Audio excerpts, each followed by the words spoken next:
장래를 보고 이 사람들 투자를 했겠죠. 그게 그렇겠죠. 사업가들이니까. 맞아요. 어느 정도 되냐면 2040년에 한 1200억 정도, 1200조 와. 정도로 부상할 것이다. 근데 사람은 1, 2도만 떨어져도 위험하죠. 맞아요. 네, 근데 4도시까지 체온을 떨어뜨려요. 자기 경험을. 와. 완전히 쭉 해가지고 모든 그 체내 대사를 다운시키는 거죠. 완전히.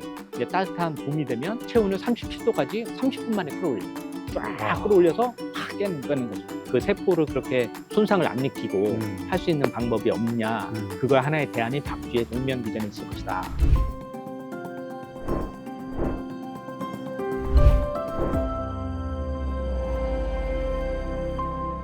뉴스페이스라는 말은 저는 여기서 처음 들었어요. 아, 예. 일론 머스크라든가 뭐 제프 베이조스가 우주 산업을 한다라는 네. 얘기만 들었지 그걸 올드 스페이스, 네, 뉴스페이스라고 구분하는 건 잘 몰랐었고 네. 국가나 나사 주도가 아니라 그렇죠. 국가들, 민간 주도의 민간 우주 개발. 주도의 우주 개발을 네. 뉴스페이스라고 합니다. 그렇죠. 더 세부적으로 보면 예전에는 주로 이제 나사와 러시아의 네, 우주 경쟁을 했었죠. 맞아요. 그러니까 60년대 초에 61년에 그 케네디 대통령이 미국 대통령을 취임을 하면서 네, 네. 라이스 유니버시티라고 텍사스에 있는 남부의 하버드라고 불리는 학교가 있거든요. 네. 거기에 가서 명연설을 했어요. 그때 뭐냐면 그때까지만 해도 러시아가 미국에서 우주 경쟁을 압도하고 있을 때거든요. 그 연설 중에 우리는 달에 갈 것이다. 갈 것이다. 10년 안에 갈 것이고 그 이유는 이게 쉽기 때문이 아니라 어렵기 때문이다.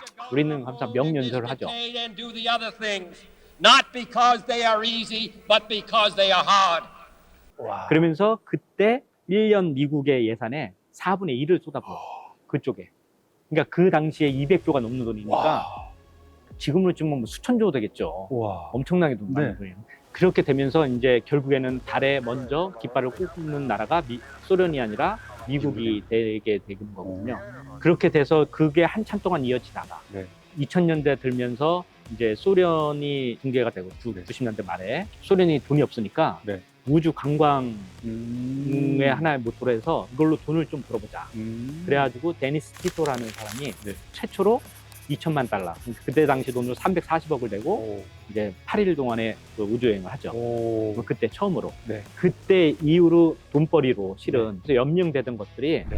콜롬비아 호가 폭파되고 막 그러면서 2003년에 그렇게 되면서 잠시 이제 주춤해져요. 맞아요. 그러다가 그게 이제 소강 상태에 됐다가 언제 이게 다시 부활되냐면 2020년대 들면서 아까 말씀드렸던 제프 베이조스나 일론 머스크나 그다음에 버진 갤럭틱의 리처드 브랜슨이나 네. 이런 사람들이 민간 자본을 막 투자하면서 관광뿐만 있는 게 아니고 이게 이 시장이 지금은 한 200조 정도밖에 안 되거든요. 네. 그 우주 개발 시장이.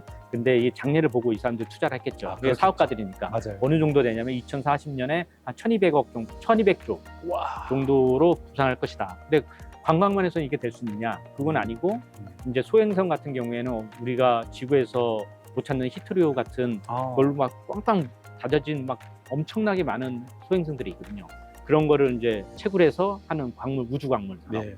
그 다음에 승리호 같은데 영화에서 나오는 그 우주 쓰레기를 수거하는 그런 많은 문제들이 되고 있기 때문에 맞아요.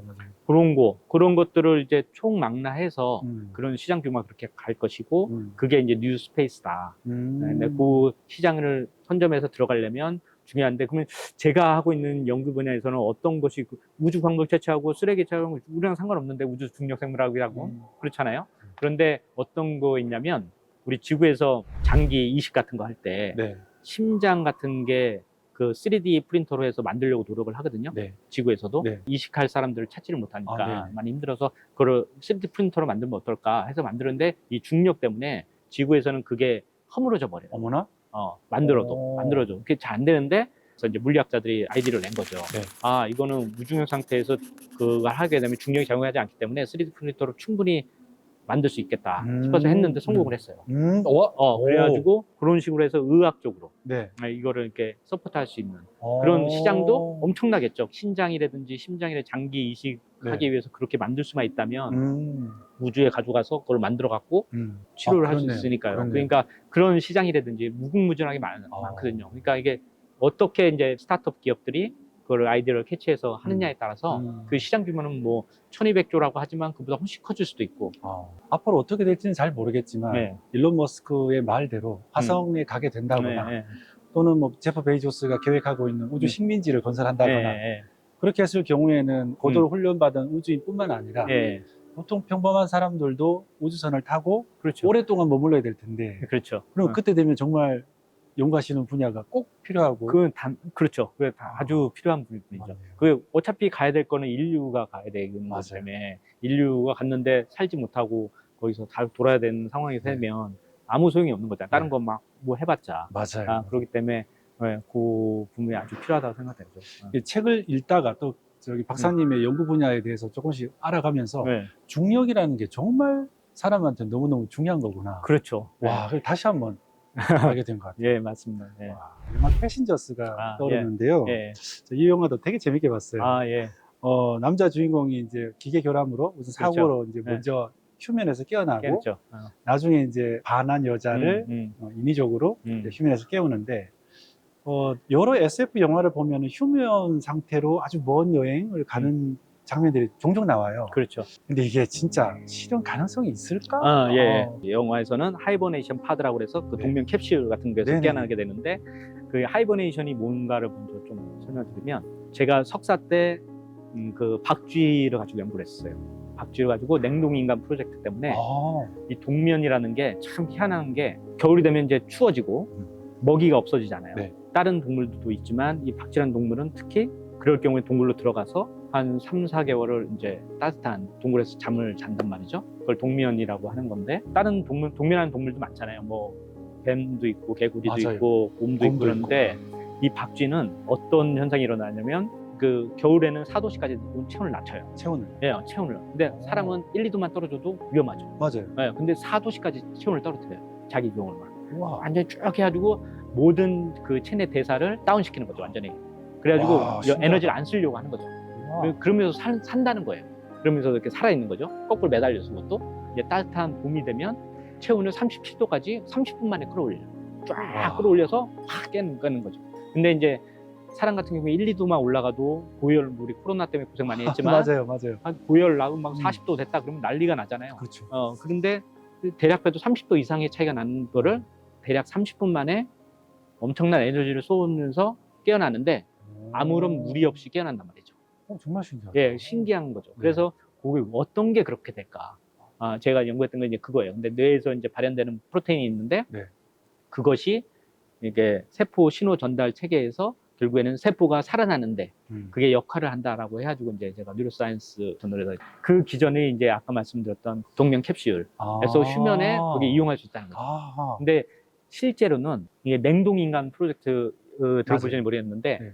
그 제임스 베드포드 박사라는 사람이 1967년에 네. UC 버클리에서 그 사람이 심리학을 하셨던 분인데 그 알코라고 해서 생명 영장 재단이라는 걸 설립을 했어요. 그래서 본인이 이제 그때 당시에 75세의 나이였어요. 온몸에 암이 다 전이된 상태에서 죽음을 앞두고 있는 거예요. 네. 그래서 자기가 그러면 1호 해보겠다. 그래가지고 자기가 냉동인간이 돼서 지금 냉동인간이 돼 있죠.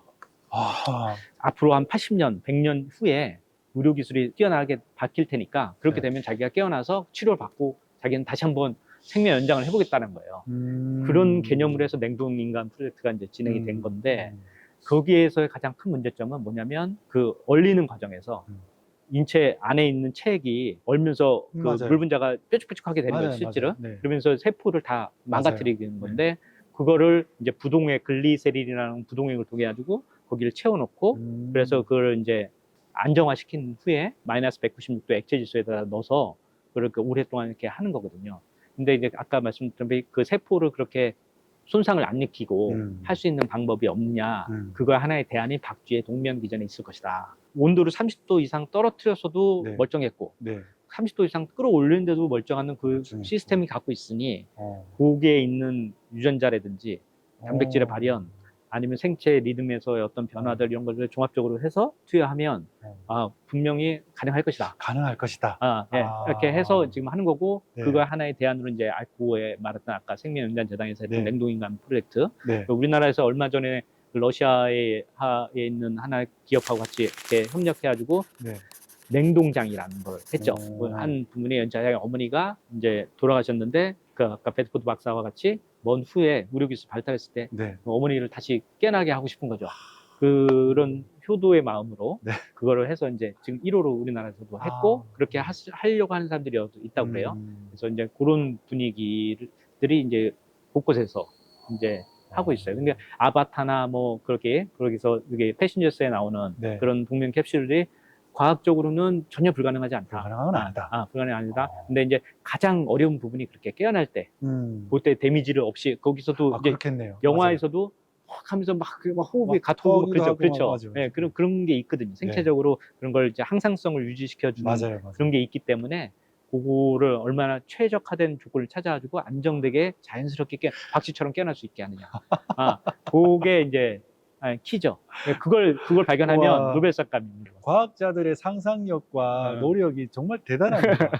네. 책이 너무 재밌습니다. 정말 감사합니다. 재밌습니다. 감사합니다. 여기 등장하는 인물이 네. 딸바보, 딸바보. 그리고 애처가인 예. 과학자인 네. 달룡 박사님이 전체 이야기를 끌어가는데요. 예. 혹시 달룡 박사님이 루카 박사님이 아닐까라 생각했는데 예. 맞나요? 거의 뭐 100% 맞습니다. 진짜 실제 있었던 에피소드가 많이 들어갔겠네요. 그렇죠. 이게 대부분 실화를 바탕으로 이렇게 썼고 왜 근데 달룡이라고 졌냐, 달룡 네. 박사라고 이름을 졌냐. 처음엔 저도 이제 약간 반대를 좀 했었는데 이 이름 짓는 거에 대해서 네, 네. 그게 왜 그러냐면 제 와이프가 실은 제 초등학교 때 6학년 때 동창이에요. 어머나. 그런데 제 와이프가 진짜로 글을 쓰는 작가입니다. 저하고는 이제 수준이 좀 다른. 네. 처음에는 글을 써가지고 이렇게 한번 봐주고 딱 하니까 휙 집어 던지는 거예요. 이걸 글이라고 썼냐. 그러면서. 그래, 처음에는 이게 많이 익숙하지 않으니까 네. 제가 하고 싶은 얘기만 막 쓴 거예요. 필요하지 않은 얘기들도 들어가고. 그러니까 너무 이제 이게 오거나이즈가 잘 안 된 거죠. 그러다 보니까 이제 와이프가 보고 한 인물을 아바타로 등장시켜서 걔가 이야기를 끌고 가는 게 좋겠다. 실은 와이프의 아이디어죠. 그래서 달룡 박사를 줬는데 달룡 박사는 어디서 나왔냐? 제 이름이 원래 이문용입니다. 네. 문용. 그래가지고 어렸을 때 초등학교 시절에 별명이 있었어요. 그래요? 네, 그래서 그 와이프가 고민하더니 별명 그걸로 하자. 친구니까. 그거 하자. 그래가지고 고난은 와이프 친숙한 이름이에요. 아리를 대상으로 하는 책이니까 그렇죠. 그게 어떻게 보면 더 좋겠다라는 생각이 들게 됐어요. 그래서 좀 희화시킨 이름으로 그렇게 해서 역시 전문가의 손길이 다른데요. 그런 것 같습니다.